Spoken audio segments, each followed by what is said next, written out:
tecnologia foi o ministério que mais... É reforma trabalhista, é reforma administrativa, é liberdade de fluxo de capital, é a glória.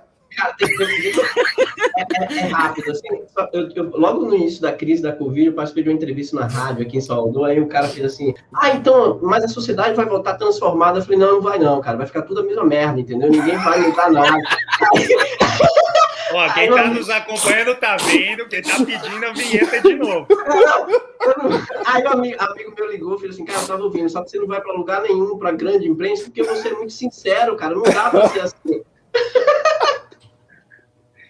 Você não dosa as palavras, né? O cara vai recuperar porra nenhuma, cara. Ele falou assim, a pessoa vai prezar mais o desenvolvimento sustentável, vai não sei o quê, vai ser mais solidário. Não, eu falei, não vai, cara. Não vai mudar nada. Toda a crise é isso, entendeu? Não vai. A crise de 2008 levou as pessoas a achar que ia reformar o sistema financeiro, então tá aí a mesma merda, cara. E Wallace, só para marcar esse momento, nós temos exatamente 666 pessoas acompanhando a gente agora. Bota um Iron Maiden 666, Wallace. 666 não é o número da besta-feira lá no Agora já oscilou já. Né? Foi só um momento ali. Agora, cara. Foi um eclipse momentâneo. Cara, mas assim... Vai lá, Paulo. Não, momento terapia, psicologia, cara. Faz 30 anos que a gente vive isso, né? Pelo menos a gente tem um programa Conexão Xangai agora para se divertir, mas, cara, aí assim, é foda, né? Desde 1994, 95, cara, já faz 25 anos, meu Deus, eu fico me imaginando, daqui 25 anos, a gente vai ser obrigado a presenciar mais 25 anos de desgraceira, né, cara? Então, a minha ideia, né, Paulo, quando você me convenceu com uma arma na minha cabeça para eu abrir o canal, foi assim, foi bem espontâneo da minha parte.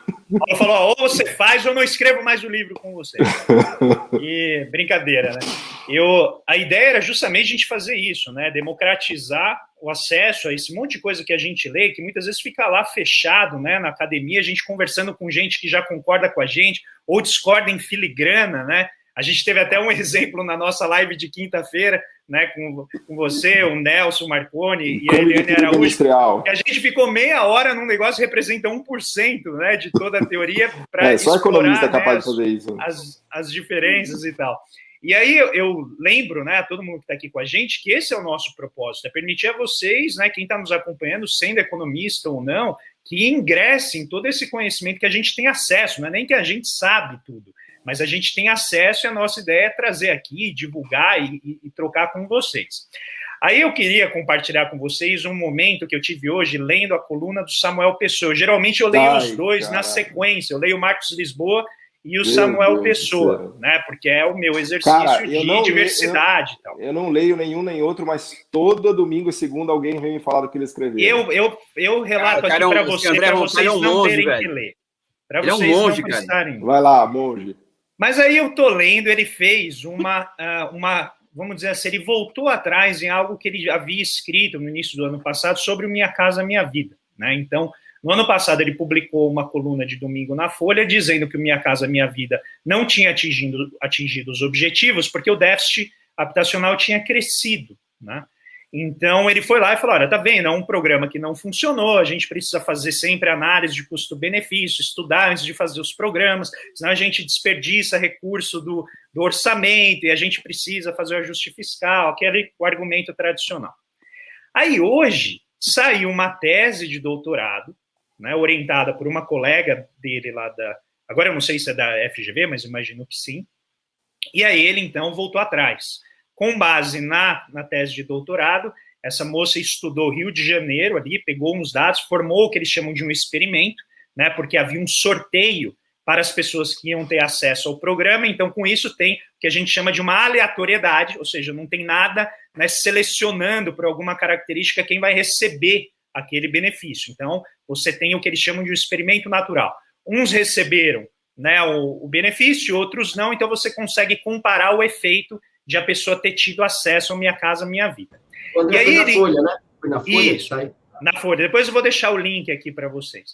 E aí, a conclusão do estudo, vocês vão ficar chocados. A conclusão do estudo é que ter acesso a uma casa melhorou a educação, melhorou, inclusive, o peso das crianças e a gestação das mulheres, né? O efeito nos primeiros meses e anos de infância. Não diga. E aí, exato. E ele falou, olha, quem vê como isso é importante, porque a partir desse momento você está gerando efeitos positivos dali 20 anos, né? Porque toda a parte neurológica, de aprendizagem e assim por diante. Então eu estou lendo ali a matéria e falando, nossa, legal, Samuel vai reconhecer e vai concluir. Eu ficava torcendo para ele fechar o artigo. Fecha agora. Não põe mais nenhum pensamento. Fecha agora. Aí ele não terminou. Ele continuou. E aí veio. Pois é, se o programa é tão bom e nitidamente ele está resolvendo, ele está sendo muito mais benéfico para a sociedade do que o custo dele, por que diminuíram o programa?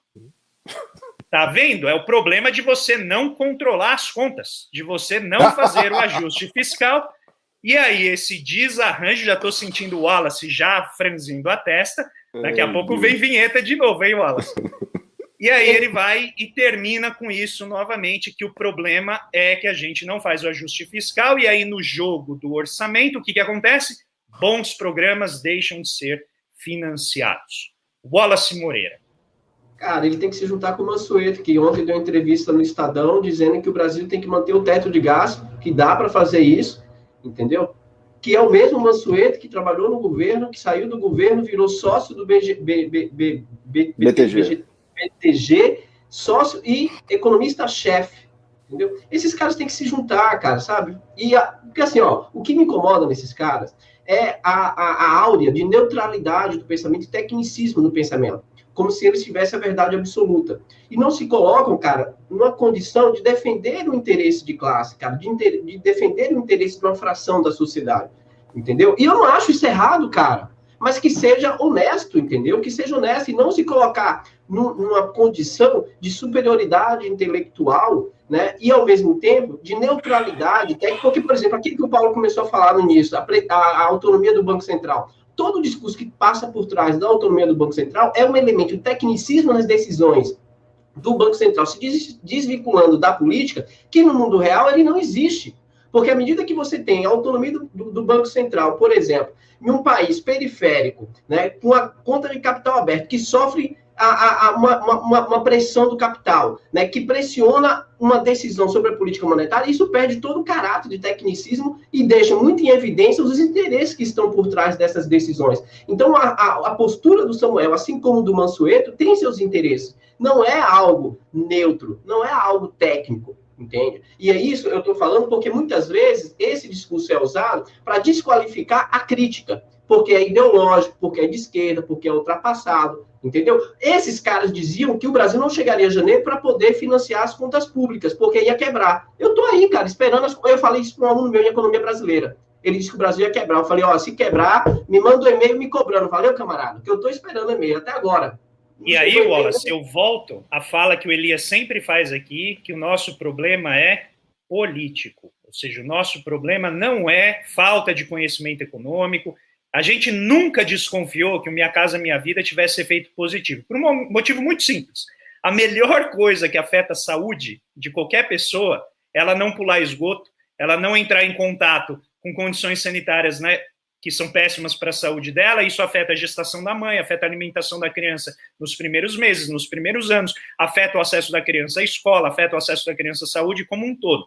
Então é óbvio que se você melhora a infraestrutura e o Minha Casa Minha Vida teve esse viés de ir para lugares onde a infraestrutura já era boa, ou seja, você deslocou pessoas para lugares que já tinham uma infraestrutura, né, saneamento, né, ruas pavimentadas, tudo isso que já gerou um efeito positivo. A questão agora é como que a gente abre espaço no orçamento para esse tipo de gasto. E por que eu levantei esse tema? Porque se com um programa que é efetivo indiscutivelmente agora com um experimento do jeito que o pessoal do mainstream gosta. Então tá lá, comprovado, entre aspas, mas eles aceitam. Fizeram com lentilha, deram lentilha também lá. Isso, mas não vamos falar isso que o pessoal fica bravo quando a gente fala do exemplo da lentilha. Aí eles fizeram o exemplo lá, o estudo direitinho. Ninguém tinha dúvida quanto a isso. Então tá pronto. Agora a gente sabe o que faz. O que dizer para ganhar espaço no orçamento para ciência e tecnologia, que é um negócio, você tem que investir por décadas antes de dar efeito, e não pode parar. Porque se você para no meio do caminho, aquele capital que você estava montando, ele se perde. Você para de pagar pesquisador, o cara vai trabalhar em outra coisa. Vai acontecer com a Ceitec, está acontecendo com a Ceitec embaixo no nosso nariz, né? Vão fechar a Ceitec. Exatamente. Mas, Paulo, o pessoal aqui está perguntando quando que vão abrir as vagas para o curso de vocês. Semana do Carnaval, depois do Carnaval a gente vai anunciar, não tem... Então vocês vão abrir e ainda vão anunciar. Elias, está muito quietinho hoje, Elias. Vamos lá. O Elias está feliz. Feliz. A gente não vai falar por quê, a gente vai deixar o pessoal entender, mas ele está feliz. Eu sou corintiano, eu não sou antipalmeirense. Não, assim, sacanagem. Que essa coisa de ser... Eles são anti-nós. Nós não estamos nem com o Palmeiras, meu amigo. Agora, o engraçado, eu quero ver se o Felipe Melo e o Bolsonaro fazer arminha com a camisa do Palmeiras agora, sabe? Fazer arminha com a camisa do Palmeiras, sabe? Que os dois gostam de fazer arminha, quero fazer agora, né? Tomaram um baile de bola do Tigres hoje, coitado, pelo amor de Deus, mas tudo bem. Pessoal, sobre esse curso, só 2 pontos. São mais outras 2 realidades que serão abordadas nesse curso. 3, né? Coreia Popular com uma aula, 2 aulas sobre Vietnã e uma sobre o Laos, né? Ou seja, o Laos é o filho mais novo da classe de países que adotam o chamado socialismo de mercado, né? Então, é uma realidade nova da Ásia, que já cresce muito mais do que a média, né? E que será abordado nesse nosso próximo curso, além do Vietnã, que é o próximo dragãozinho, como diz o Paulo aí, né? Perfeito. Elias, eu queria te perguntar sobre uma notícia que saiu hoje, que diz respeito a um país que é o destino de todo mundo que ousa questionar o neoliberalismo e o pessoal que é, né, de extrema direita. Se você falar assim, olha, tem que ter SUS, eles já te mandam para aquele país. E aí saiu hoje uma notícia que este país, que é Cuba, que eu adoraria, inclusive, que me mandassem para lá fisicamente, a gente podia fazer a transmissão de lá. Paulo, teu som não está saindo por algum motivo, vê aí. Saiu hoje a notícia de que Cuba vai flexibilizar, né, a possibilidade de atividades privadas, né, vai desregulamentar ali cerca de, acho que são algumas centenas, né, de atividades que vão poder agora ter empreendimento privado. Então, seria legal você comentar um pouco para a gente, né, desse modelo e o que isso significa. O André, Elias, só para ele comentar também sobre isso, que entra já um pouco, aí ele pode contar um pouco e contextualizar historicamente. Tem um documentário, cara, no Netflix, chamado Cuba e um Cameraman, beleza? Que é um cara que foi... Ele ficou próximo do Fidel, né, ao longo da Revolução Cubana, depois do que é um norte-americano, e ele teve muita intimidade em viajar com o Fidel para os Estados Unidos, por exemplo, né? E, cara, por que eu estou contando isso? Porque ao decorrer tem 2 fatos que eu acho relevantes, assim, eu queria que você comentasse, você conhece bem. É que o impacto que o fim da União Soviética teve sobre Cuba foi brutal, porque a Cuba vinha, né, pelo menos o documentário mostra muito bem essa evolução, né, da economia cubana, da sociedade. Então, você tem o bloqueio dos Estados Unidos, mas enquanto existia a União Soviética, cara, né, mas quando tem o somatório da crise da União Soviética e o bloqueio dos Estados Unidos, aí, cara, Cuba entra numa crise profunda. Então, um dia eu comentei, você falou que, de fato, foi mortal isso para Cuba. Então, se você contextualizar isso aí, fica bacana.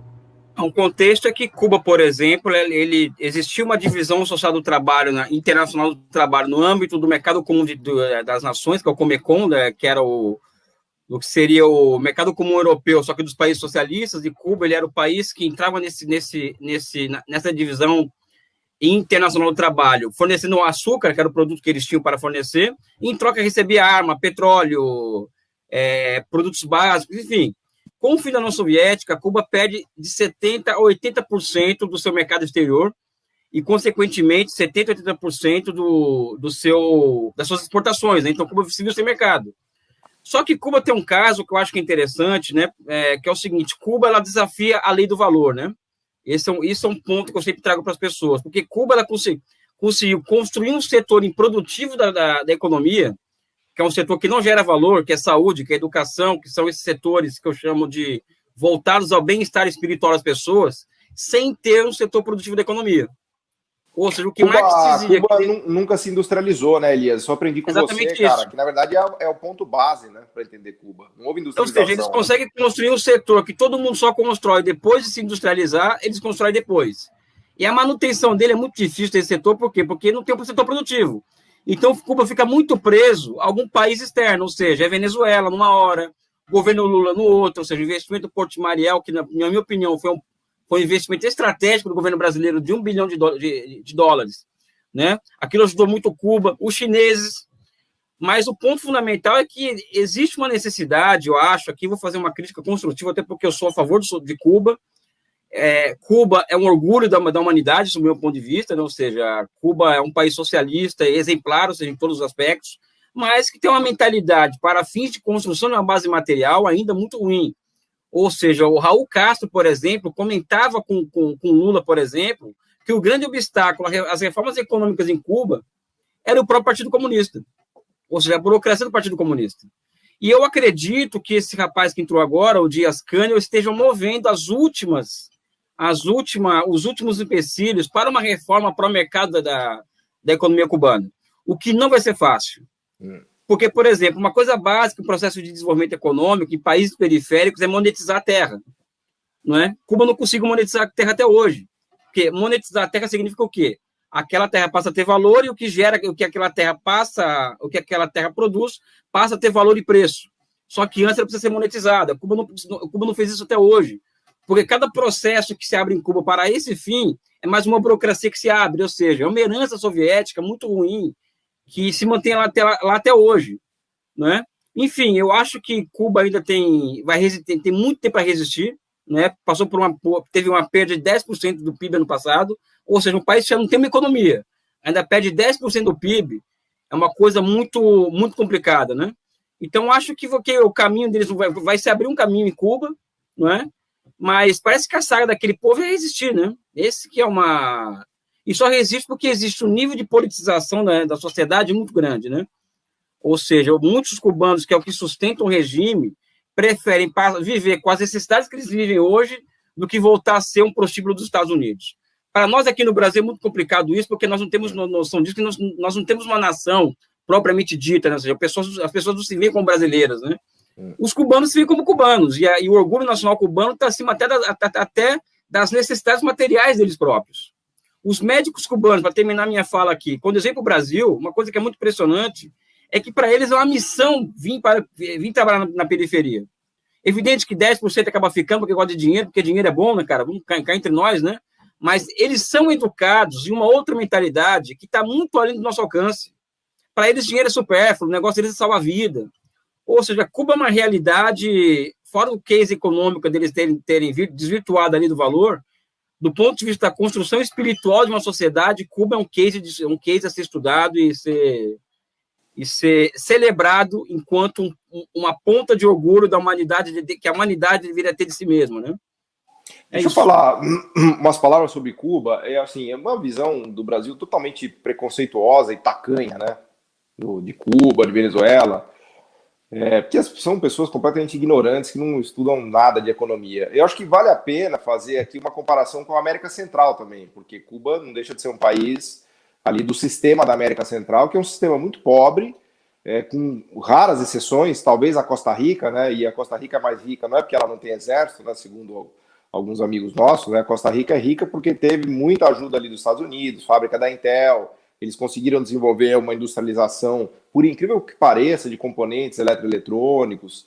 A Costa Rica, na verdade, é uma exceção na América Central, mas toda a América Central é muito pobre porque ela não é industrializada. Esse é o grande problema da América Central. Até para voltar num tema caro aqui para o nosso programa, que é a questão da industrialização, se você olhar uma Nicarágua da vida, todos esses caras têm uma pobreza desgraçada lá, né? São países que ficam ali na base do cacau, do café. Aliás, é importante para o Brasil, né? O Brasil, num certo sentido, é um pouco de América Central, só que com uma população gigantesca, né? Então são ilhas extrativistas, né, que vivem de extrativismo básico, né, principalmente de banana, cacau, café, né?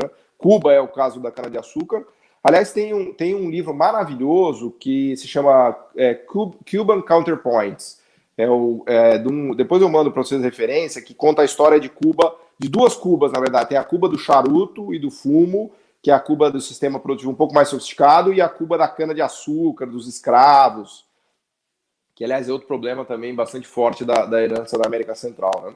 Então, acho que é importante entender Cuba de diversos prismas, né? Que isso que o Elias faz tão bem, né? Primeiro, do prisma que na própria divisão internacional do trabalho dos comunistas, no bloco, Cuba já estava numa posição muito inferior, porque ela não tinha indústria. Então era, obviamente, a peça do sistema de menor produtividade, né? Não preciso ficar repetindo aqui que todos nós sempre destacamos a importância da indústria como motor de produtividade, né? E depois ela sofreu um bloqueio violentíssimo dos Estados Unidos, né, que impede qualquer país de fazer qualquer coisa, e além disso ela é uma ilha pobre da América Central, como muitas outras ilhas pobres, né? Então, acho que é importante tentar ter uma visão crítica, né, porque no Brasil, enfim, do jeito que a situação está, ninguém pensa em mais nada, né, mas só para fazer esse registro aqui também que... E eu ia pontuar também... É importante. Acho que é importante a gente pensar como Cuba se vê muito isolada, né, economicamente, para conseguir inovar e expandir em cima do modelo que ela tem, pela dificuldade histórica da América Latina em criar um mercado comum. E criar aqui uma rede que, inclusive, poderia, né, favorecer Cuba em tentar melhorar e aprimorar o modelo dela, mas a gente nunca conseguiu fazer, exatamente porque a América Latina sempre está querendo ser a boa aluna, né, de qualquer teoria que venha do norte. E aqui a gente já falou várias vezes, para mim um livro que me tocou muito foi o Confissões de um Assassino Econômico, do John Perkins, em que ele mostra detalhes sobre como vários presidentes da América Central, que é geopoliticamente muito importante, né, como vários presidentes da América Central foram depostos. Isso já é conhecimento amplo e registrado, né, isso não é nenhuma novidade, como os Estados Unidos atuou de maneira muito intensiva para bloquear, né, qualquer formação de um elo muito forte dentro da América Latina. Então, América Latina e Caribe, né? Então, acho que esse é um primeiro ponto importante que eu tratei aqui no canal, numa live com o Pedro Silva Barros, né? A gente começou a tocar nesses pontos da criação desse mercado que permitiria a gente criar muito mais projetos de infraestrutura que integrasse as nações e a gente conseguisse realmente, vamos dizer, fazer o processo. Eu não sou muito bom para usar essa metáfora, mas erguer-se pelos seus próprios cabelos, né? Então, você conseguir gerar uma atividade econômica a partir dos próprios potenciais os asiáticos da região. Estão fazendo isso, né? O mercado asiático, o leste asiático, eles estão fazendo isso. Eles estão se sabe que os cubanos já têm um produto, né?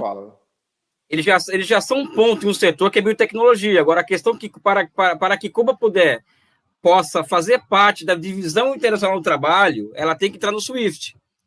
Ou seja, ela tem pedida disso. Ou seja, os países não podem receber serviço de Cuba de biotecnologia porque Cuba está fora do SWIFT. E qualquer país que fizer negócio com Cuba pode sofrer as sanções daquela lei Helms-Burton, ou seja, Cuba ela construiu esse setor de biotecnologia que poderia garantir a era de vida suficiente para sustentar o seu país. Só que os países não podem receber serviço de Cuba, a não ser de forma clandestina, via China. Por exemplo, Cuba e China estão agindo de forma coordenada no mundo hoje. A China com dinheiro e vacina e Cuba com médico, né? E a China que está financiando isso tudo. Cuba sozinha não poderia fazer isso. Não. Sozinha. A torta é direito. Mas faz com vários meios, vamos dizer assim, né? Enfim, aliás, é uma dupla que está fazendo muito bem ao mundo hoje, durante a pandemia, China e Cuba, né? Que pouco se sabe da ação articulada desses dois países socialistas durante a pandemia, a ação delas na África e na periferia do capitalismo em particular, né? E a despeito, né, de toda a tentativa aqui que ocorreu a partir de 2012, ajudou muito o Brasil, principalmente nas regiões pouco desenvolvidas do país, né, nas áreas que, né, o pessoal formado em medicina não queria ir trabalhar, né? Então a gente teve esse déficit enorme nessas regiões mais pobres. Até na época eu escrevi um post no meu blog, lá o Barômetro, falando que o problema, né, dos mais médicos era um problema de desenvolvimento regional, não tinha nada a ver com a saúde em si, né, porque você não conseguia atrair as pessoas para ir morar nesses lugares. Pagar salário, né? Exato. Muita tinha que desenvolver esses lugares, né, para que você levasse não apenas médicos, né, mas todo um conjunto de serviços que a população necessita. E aí eu queria pôr um ponto aqui que eu acho que vai interessar muito quem nos segue, e aí eu já vou dar um aviso. A gente vai ter no início de março a presença do nosso querido professor Luiz Carlos Gonzaga Beluso. Ele vai estar aqui falando com a gente sobre a União Soviética. Vai estar aqui o Elias e o Paulo. A gente vai bater um papo sobre a experiência. Ele teve uma experiência muito próxima, visitou a União Soviética enquanto ele estava lá, e a gente vai discutir certamente esses elementos, né, das conexões entre os países que faziam parte desse experimento, a gente quer falar aqui do eixo do mal, né? A nossa conexão aqui é Xangai. O Paulo agora defendendo o Cuba foi um case, né? Porque entre nós, o Paulo ele evoluiu absurdamente, cara. E digo mais, eu sou fã de Cuba, fui mergulhar lá, puta lugar maravilhoso, fumei charuto, fui naquele hotel Xanadu, pô, país lindo, cara, para com isso. Então a gente vai ter esse evento, depois eu vou deixar mais informações para vocês, mas nós vamos tentar explorar mais o que, né, qual foi a experiência, o que deu certo, o que deu errado, o que a gente pode aprender com isso e também avançar nesse debate, né? O nosso propósito aqui é justamente colocar questões que raramente aparecem, né, na grande imprensa e dificilmente vocês vão ver no típico canal, né, que aparece aqui no YouTube quando vai discutir economia. Então, eu já quero encaminhar agora para o final, a gente já está com 1h20 de live, então eu vou passar a palavra para vocês. Wallace, se você está quietinho já há algum tempo, se quiser fazer algum comentário já finalizar, vai lá. Não, assim, eu acho que estava só ouvindo a aula de vocês sobre Cuba, entendeu? Eu acho que quando se trata de qualquer país, tem uma questão de se considerar a geopolítica, né? As variáveis internas, a questão geopolítica. Eu acho que a questão geopolítica em Cuba, com os bloqueios dos Estados Unidos e o fim da União Soviética. Cara, esse documentário é bem bacana, cara. Ele é um documentário que mostra assim, a evolução histórica de Cuba, né? Ele também tem uma carga emotiva muito grande, porque a relação interpessoal que o cameraman ele constrói com os cubanos é bem bacana, né? Ele acompanha algumas pessoas. Eu acho isso bem bonito, bem bacana, que vale muito a pena assistir. E essa questão geopolítica, por exemplo, a questão da Coreia, quando a gente começou a falar da Coreia, é sempre muito bem levantada, né? E aí vem aquela questão, né, de se tomar sempre cuidado, de considerar e entender cada país dentro das suas peculiaridades, né? A geopolítica, como é que ela atua, né? Cada país tem sua peculiaridade. Por exemplo, a ascensão da China foi importante para a Coreia para acender a chama do desenvolvimentismo novamente, né? O livro que a gente citou nesse, né? Developmental Mindset. Ele mostra muito bem, contou muito bem como que essa questão geopolítica foi importante para a Coreia pós-98. Com a crise, obviamente, as questões internas, mas tem uma questão que eu acho importante, cara, que há um consenso dentro da Coreia, né? Tanto é que logo depois da eleição, em 2006, cara, eu acho, né? Eu acho que é 2006, quem vai ganhar a eleição é um ex-presidente da Hyundai, um CEO da Hyundai, né? Que vai ganhar a eleição e vai ser presidente da Coreia, né? Em 2008 ele vai assumir a presidência, né? E é o primeiro CEO de uma empresa, né? De uma chaebol que ganha a eleição. Porque pós-crise 98 é interessante que há um consenso no país da necessidade de se retomar o desenvolvimentismo. O cenário geopolítico, a ascensão da China foi fundamental para isso. A China é um parceiro, mas ao mesmo tempo é um país que coloca a Coreia em sinal de alerta, porque a Coreia pode perder seus mercados com a ascensão das grandes empresas chinesas, entendeu? Isso é evidente, né, cara? É evidente. Não é difícil perceber, né? Por isso que as grandes empresas sul-coreanas têm alavancado o investimento, né? Quando eu coloquei lá, a gente colocou lá no blog do Paulo a reportagem sobre a Coreia ser o país mais inovador do mundo, né? Eu coloquei também informações sobre o crescimento, veja, em plena crise da pandemia, o governo sul-coreano, o presidente Moon, anunciou um aumento de 18% do investimento em pesquisa e desenvolvimento no país. O Brasil cortou para o Ministério da Ciência e Tecnologia 76% dos recursos. Entendeu? 76%, meu caro.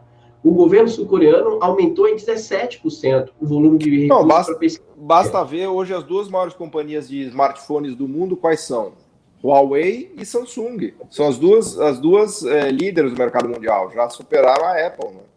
A Samsung tem o privilégio de não sofrer os boicotes que a Huawei sofre. Aí vem a questão da geopolítica, né? A Samsung não sofre e ganha mercado com isso. A Huawei, né, por exemplo, eu vi que ela perdeu um pouco de receita, né, recentemente por causa desses bloqueios e recupera no mercado interno. Mas geopoliticamente falando, é muito importante a gente levar em consideração esse cenário. Perfeito, Wallace. Paulo? Eu queria dar a última dica de livros aqui, que é o Mission Economy, da Mariana Mazzucato. Não sei se vai sair em português, agora vai ser lançado em março, uma economista que o Elias Jabbour adora. Até o fim do ano sai. Mission Economy. E ela discute muito, né? Ela tem escrito vários livros, o mais famoso foi talvez o Estado Empreendedor. Ela, na verdade, não tem grandes novidades ali, mas ela coloca a narrativa de um jeito muito fluido e muito inteligente, especialmente valorizando o papel do Estado, né? Especialmente em questões de empreendedorismo tecnológico. E isso vem aliado ao que ela chama de finanças pacientes, né? O André tem falado muito sobre isso, nosso livro... Um fã desse termo, adoro esse termo. Finanças pacientes, que é justamente o que o mercado financeiro privado tende a não ser, ele tende a ser muito impaciente, é o capital. É isso tipo que motel, o governo da China ele é paciente, ele deixa as coisas florescerem, ele não vai lá e bloqueia o financiamento antes do negócio estar pronto.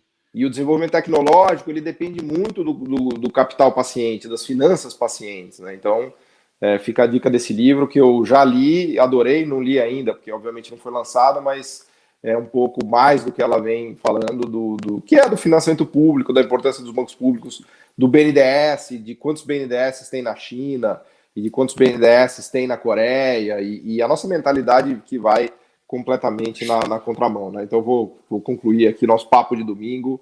Conexão pessoal, só uma coisa só, antes de acabar. Viva Cuba, pessoal. O Paulo quer colocar uma cisânia entre eu e a Mariana Mazzucato, que não existe. Não, cara, a Mariana Mazzucato talvez seja hoje a mais importante economista heterodoxa do mundo, tá? A grande questão que eu coloco é que o que ela chama de mission oriented, eu chamo de economia de projetamento. É a diferença de método. A diferença de método, porque no meu método já está subscrito uma estratégia socializante. O dela não. Né? Ou seja, ela tem resistência, em perceber que esse Estado... Ela chega lá. Não, eu acho que não, porque ela é uma questão de método, ou seja, no meu método já está subscrito uma estratégia socializante, ela não. Ela tem uma visão weberiana de Estado, eu não tenho essa visão. Tá. Né? Tem uma outra visão de Estado. Né? Então, existem questões... A diferença entre eu e ela, aqui sou eu perto dela, né? Mas existem diferenças de método, de observar o que é Estado entre eu e a Mariana Mazzucato. Agora, eu confio a ela a mais importante economista heterodoxa do mundo atualmente. Tá? Então, o meu problema com ela é de método, é de parte-pria, de ponto de partida, e do que está subscrito na forma de observar a realidade dela e minha, né? Então, não tem nenhum problema entre eu e ela, tá? Coisa do Paulo, tá? Abraço, cara, valeu, pessoal. Eu só quero não perder a piada, mas eu achei uma sacada genial sua falar que, na verdade, aquilo ali é a economia do projetamento, claro, com várias qualificações, mas, no fundo, a gente pode fazer uma leitura rangeliana da Mazzucato, né, que eu achei uma coisa incrível, eu não tinha pensado por essa prisma, né? Depois, para a próxima live, eu queria ouvir de vocês, né, quem é maior, Mariana Mazzucato ou Danny Roderick? Nenhum dos dois, pô. Inácio Rangel. Elias Jabbour. A questão que eu acho, bicho, desculpa, não, nem Elias Jabbour, Inácio Rangel, eu acho o seguinte, que... Agora o Jabbour vai jaburar todo mundo, olha lá, vai lá. Não, a questão é que nós temos que valorizar o que é nacional, entendeu? Claro. Eu conheço muita gente, o mais importante é que ela está em evidência. Eu não acho que o Wallace Moreira... Não, Bresser e Beluso é imortal, vamos falar de gente mortal, entendeu? Sabe? O Wallace Moreira e Paulo Moreira, o André, por exemplo. O cara não fica atrás, bicho. Eu não vejo nada, eu particularmente não vejo nada no Danny Roderick, pessoal. Eu não sei que as pessoas veem nele. Fica corado por modéstia. Ele usa econometria. Não, eu não vejo. Dois autores que só escrevem o óbvio há 30 anos. O Stiglitz e o Danny Roderick. Eu fiquei tão puto uma vez, cara. Se vale minha chance de estudar com o Stiglitz, fazer um pós-doc com ele. Acabou. Cara, ele tem que fazer com você, André. Desculpa, eu acho. Acho que ela tem que inverter a lógica aí. O Paulo, uma vez, para encerrar essa conversa. Imagina o Stiglitz fazendo um pós-doc comigo. O Paulo, um dia eu mandei um vídeo meu sobre a China para ele. Nós estávamos nos conhecendo ainda. Ele falou, pô, cara, você entende mais de China que o Danny Roderick. Cara, eu quase me joguei para debaixo da... Ele queria me mandar merda, mas ele não tinha tanta intimidade ainda. O Elias vai ganhar uma vinheta. Profeta Elias, carruagem de fogo vai ter. Vai ter a carruagem de fogo. A questão do Rangel, pessoal. Destruindo os ícones, destruindo o pensamento médio, como diria o Tom Zé. Boa. Não, mas o Danny Roderick, o Stiglitz é pensamento médio econômico, desculpe, a Semoglu, é pensamento médio. Entendeu? A Mariana Mazzucato, ela tem a pegada dela é essa, ou seja, ela coloca o pingo nos is. Só que ela é uma empiricista, né? Ou seja, aquela coisa que o Lenin, naquele livro Materialismo e Empiriocriticismo, critica em relação aos neopositivistas, é a Mariana Mazzucato. Mas tem qualidades, pessoal. Enfim. É o Elias Filósofo agora. Você tem algum livro para sugerir sobre a forma chinesa de fazer projetos, além do seu? Ou o seu já é um bom Cara, caminho? a questão é a seguinte, não é que existe a forma chinesa de fazer... Obrigado, André. Você vê que o Elias ele fica emocionado. Vamos lá, olha, Elias. Não fico, não, cara. Mas é para ficar, você tem que ficar porque é um excelente livro, é fora de série. Eu estou lendo um livro agora que é do Barry Naughton, que é o liberal mais sério que eu conheço e que é o cara que mais entende de China no mundo, acho, economia chinesa, que é The Rise of China's Industrial Policy, 78-2020, que é um livro que ele lançou esse ano, 2021, sobre políticas industriais na China. Eu estou lendo um livro desse cara, que para mim é um liberal, mas ele é uma figura muito mais brilhante intelectualmente do que Deden Roderick. Vamos deixar a referência para a galera aí depois.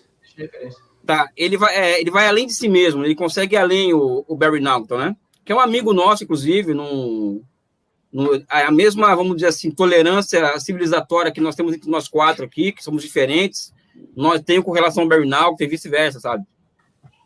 Perfeito, Elias. Muito... Só um segundo, só rapidinho, claro. Eu juro. O Wallace tá com do Elias ali também. Eu queria agradecer, cara. Ele chegou, cara. O Elias, eu tinha comprado o livro dele, e aí, só que a edição antiga. E aí, essa semana chegou, o Elias mandou para mim presente com uma dedicatória. Cara, fiquei muito emocionado, obrigado. Eu queria fazer isso em público, tá? Então, eu deixei para fazer isso. Chegou essa semana, mas eu falei assim, vou deixar para fazer isso na live, né? Porque, assim, é uma forma de me expressar meu carinho e consideração que eu tenho por você e a gratidão, cara, pela sua amizade. Obrigado. Nós sentimos outras coisas um pelo outro também, que ninguém pode saber, né? Essas aí é da intimidade. Entre quatro paredes, cara. Entre quatro paredes, a gente, né, topa tudo. A conversa tá indo por um caminho aí meio esquisito. Deixa eu só fazer um registro marqueteiro. Para eles poderem se recompor aí no romance, quem se matricular no curso, escuta aí, Elias, vai ganhar esse livro, um e-book PDF. É isso, Elias? É esse Exatamente. Livro, né? Quem se matricular no nosso curso, o Milagre da China, vai ganhar esse livro como bônus. Segunda edição, que é a revisada e ampliada, é isso? É isso, né? Tem mais artigos, entrevistas minhas, tá bem legal. Boa, show de bola. Alguma coisa mais, gente, para como finalização? Não, vamos deixar eles dois a sós aí, André. Não, calma, porque agora tem o... Momento lírico. Pessoal, eu descobri umas ferramentas, então vocês me desculpem, tá? Vai ter um monte dessas. Eu não vi nada, eu imagino que tá passando me divertindo. Eu tô deixando de estudar para aprender isso, mas em breve eu volto a estudar. Mas eu queria trazer para vocês hoje, no Momento Lírico, um livro que para mim, eu já li acho que umas 10 vezes, mas cada vez que eu leio, eu me redescubro e eu descubro o Brasil de novo, que é o Graciliano Ramos, Vidas Secas. Então, é um livro que tem tantas camadas de entendimento e de conhecimento sobre o Brasil, sobre a situação do nosso povo, e eu quis trazer para vocês uma parte do livro que eu coloquei, inclusive, na epígrafe da minha dissertação de mestrado, em que eu discuto moeda, e que é o capítulo que se chama Contas, né, em que o Fabiano... ele vai à cidade, ele vai negociar com o dono da fazenda, porque ele trabalha naquele regime feudal ali, quase de sesmaria, né? E ele precisa fazer um acordo com ele, um pagamento ali para o dono da empresa, dono da fazenda, e ele, de repente, se sente enganado, mas ele não consegue reagir. Então, eu vou ler só um trechinho, porque eu acho que esse trecho ele é muito importante e sinaliza bem o mundo que a gente vive, a dificuldade, né, do povo mais simples, que não tem acesso à educação, lidar com toda essa coisa de moeda e tal. Então, depois de receber as contas, né, ele diz, não se conformou, devia haver engano. Ele era bruto, sim, senhor, via-se perfeitamente que era bruto, mas a mulher que tinha feito as contas tinha miolo. Com certeza havia um erro no papel do branco. Não se descobriu o erro, e Fabiano perdeu os estribos.